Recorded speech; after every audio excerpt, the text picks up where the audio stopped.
Salut à tout le monde. Allez, on va parler un petit peu du grip. Le grip, qu'est-ce que ça veut dire? C'est la force de saisie.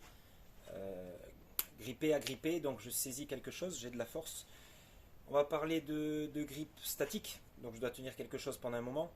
On va parler de grip en mouvement. J'attrape, je serre, je relâche, je serre, je relâche. Enfin, il y a déjà ces deux formes de grip. Après, on va parler de grip, par exemple, en portant des sacs de course, des choses comme ça, ici. Également en se portant donc, dans cette position, donc c'est pas tout à fait pareil au niveau de l'épaule, dans cette position en se portant, donc suspendu sur des agrès.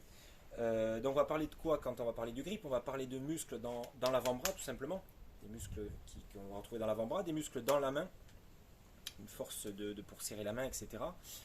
On va parler des muscles dans les doigts, donc par exemple celui qui fait l'escalade, le grimpeur, voilà, il a de la force au niveau des doigts, il peut être suspendu juste à la force des doigts exactement. Et ensuite, on va aussi parler du grip au niveau de la pince. C'est-à-dire au niveau de la pince, quand je tiens quelque chose, à un moment donné, un anneau par exemple, ça risque de lâcher au niveau de la pince. Donc la force entre ces deux doigts.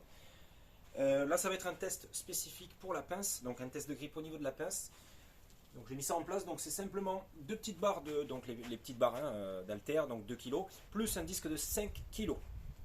On serre en bas. L'idée c'est de travailler avec la pince pouce index uniquement. Donc le troisième doigt, quatrième doigt, tout ça ne touche pas les autres. On reste comme ceci en statique et on attend. Voilà, à un moment donné, il y a peut-être la main faible, la pince faible exactement qui risque de lâcher. Voilà, on arrête le chrono, enfin on relève le chrono et on continue de l'autre côté et à un moment donné ça tombe aussi. On n'arrive plus à tenir, donc on n'a pas le droit de toucher avec la paume de main. Hop. On n'est pas avec une paume de main qui touche comme ça. On n'est pas avec deux doigts plus le troisième et le quatrième, etc. Là, ça nous aide. On est vraiment en train d'évaluer uniquement la pince. Voilà, les bras plutôt en train de pendre comme ça, bras tendus, etc. Voilà.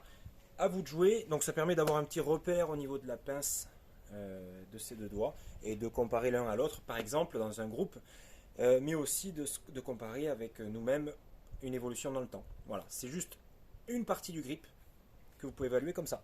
À vous de jouer. Merci. Ciao, ciao.